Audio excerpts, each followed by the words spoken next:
Hey, Psych2Goers. We asked our followers, what do you believe is the primary factor contributing to unhappiness in our world today? And many of you answered, social media. We want to take a good look at why this is and maybe figure out what to do about it. We all seem to have a bit of a love-hate relationship with social media because while it feels like it's draining us of our time and robbing us of our self-esteem, we just can't seem to stop using it. So buckle up, because today we're taking a deep dive into how social media has messed us up and what we can do to take our power back. Self-esteem. Social media can attack your self-esteem on every front. Sometimes it'll use your passion against you. You like art? Well, this person is more creative than you, and this person posts a new artwork every single day.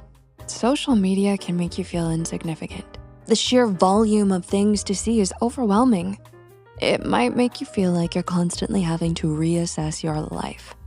The way social media affects our self-esteem has more to do with us and how we use social media than social media on its own. There are multiple studies inspecting this exact phenomenon. We typically tend to make upward comparisons, which is what makes us feel worse about ourselves. How many times have you found out a celebrity is younger than you and felt that little sting that makes you worry you're completely off track? How many times have you seen a terrible home renovation video, seething, knowing you will never own a home? That's an example of an upward comparison. If you already have low self-esteem or are susceptible to things affecting your mood and self-esteem, social media is likely to make you feel worse. Again, the way you use social media matters. Comparison is the thief of joy. Social media can make you feel like you aren't a good artist, for example. Or it can introduce you to incredible resources for improving and helpful communities of artists. The same goes for fitness, career pursuits, family goals, or anything you might be passionate about. You can use social media as a tool for personal growth. If you only use Instagram to send memes to your friends, it probably doesn't have a huge effect on your self-esteem or your emotions. Social media is really just a mirror, prodding at the darker aspects of yourself. If you are a self-conscious or jealous person, social media can use that against you. We are in a position where we see all the best moments in the lives of our friends and peers. Your reaction to this has everything to do with your relationship with your friends and rather little to do with social media. Social media can become linked to our emotions, which explains why, when we're extremely upset, we might want to delete our social media. We want to be unnoticeable. We want to disappear digitally.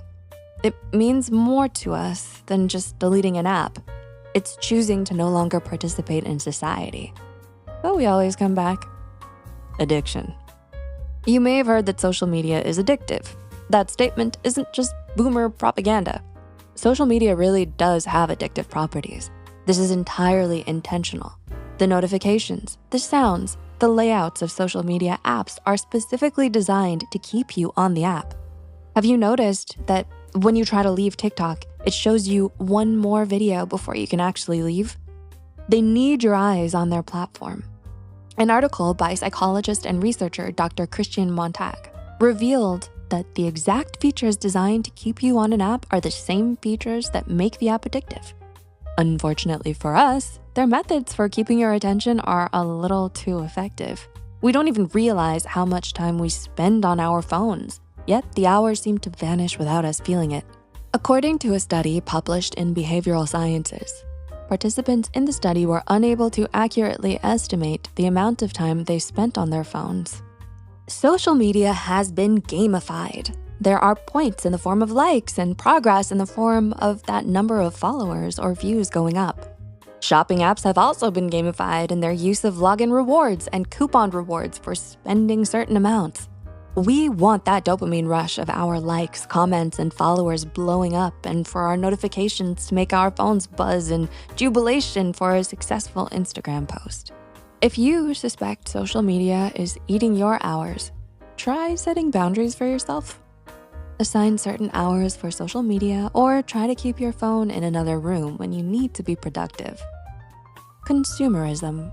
These addictive tactics serve a greater purpose than keeping us on the platform. The way these platforms truly benefit is by showing us ads. Social media is quickly becoming a funnel for consumerism. We're being advertised to in ways we don't even realize. Covert ads and sponsored content flood our feeds, nestled amongst the actual blatant ads.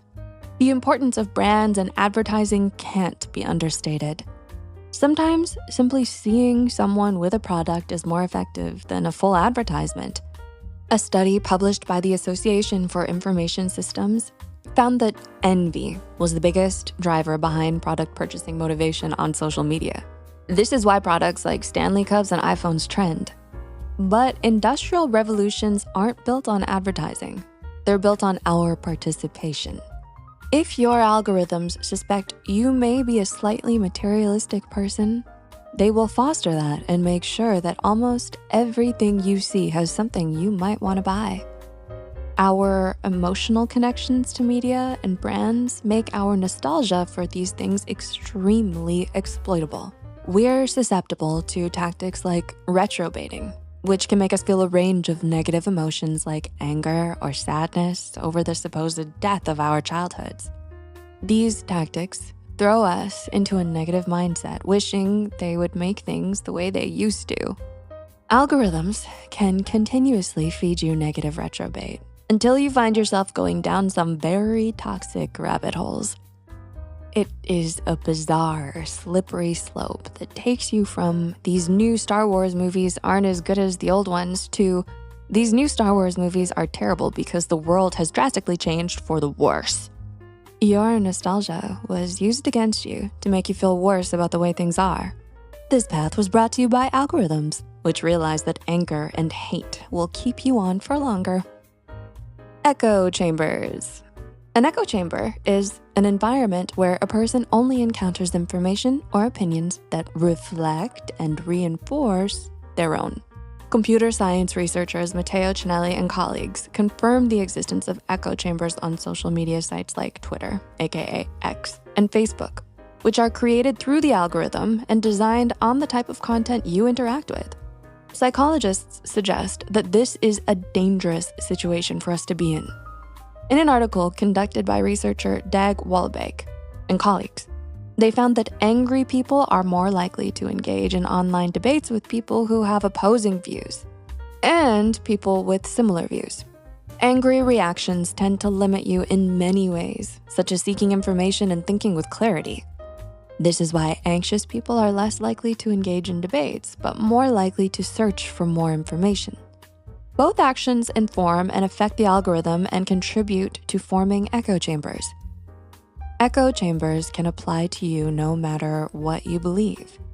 If you're interacting with things that make you want to defend what you believe, criticize what you don't like, or praise the things you do like, the algorithms for all of your favorite social media sites will show you more of it.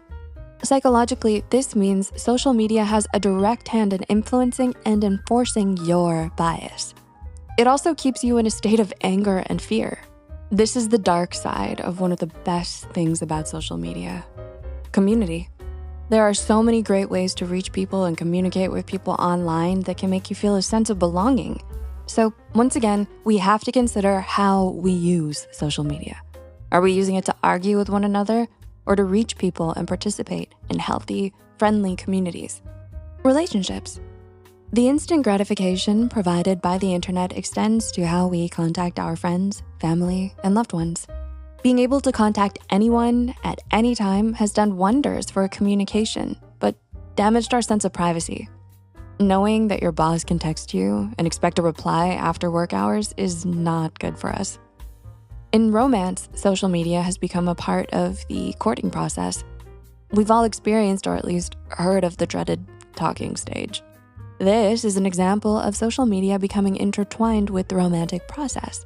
For some of us, our attachment styles and the ways we were raised affect our ability to use these new methods to our advantage. If we struggle to reach out or initiate conversations, it can make the digital world incredibly quiet and lonely for us. Unfortunately, DMs, comments, and other methods of reaching people have damaged the way we approach people. Women in particular are exposed to the unwanted advances of anyone. someone might shoot their shot just because they saw her profile picture in a comment section. Men have a difficult time too. Men have to compete with every other man rather than just the ones in their community. If you don't have dating options in real life, social media and dating apps seem like the only other option, which can be daunting, to say the least. It sounds terrible, but the truth is, your options are more varied than you might realize. Dating apps can work. Participating in communities and taking up social hobbies can be the push in the right direction that you need. Attention spans. By now, the new frontier of social media has been eroded into something entirely different from what it was in the days of MySpace and Facebook. Social media is less about being social and connecting with people than it's ever been. Every social media site has made a huge pivot to video, and with it comes the seamless, endless scrolling that devours hours. We are feeling the effect of this pivot as our attention spans are shrinking. For example, it isn't enough to have one video anymore. You have to play a game while watching something, or even have two videos playing at once, like Family Guy clips accompanied by Subway Surfers gameplay. Research suggests that using social media often isn't necessarily giving us more ADHD-like symptoms, but rather the way we use social media. If you have an addiction to social media or are constantly wanting to go online, you're more likely to develop issues with your attention span. That is ultimately what it all comes down to. How are you using social media? If you feel like your attention span is suffering because of your social media use, you could try limiting yourself to one thing at a time, or using less stimulating media, like music, while trying to be productive or relaxing. So let's review.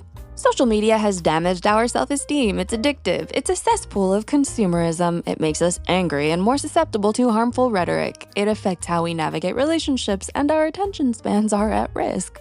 It all sounds pretty hopeless, but the truth and the purpose of this video is that being aware of social media drawbacks can help us benefit more from its strengths. Whether it's Instagram, TikTok, our home here on YouTube, or even Facebook, there are a lot of benefits to these platforms. The power of social media is in your hands. For example, there are so many helpful resources and so many wonderful, welcoming communities that can improve your life. But how you use social media is up to you. Its power is, for better or worse, in your hands. Have you recognized any of these huge drawbacks to social media in your time with it? Have you managed to avoid every pitfall that social media has presented to you? Let us know what it's been like for you in the comments below. Leave a like if you found this video helpful, and subscribe to Psych2Go for more videos like this. Good luck out there, Psych2Goers.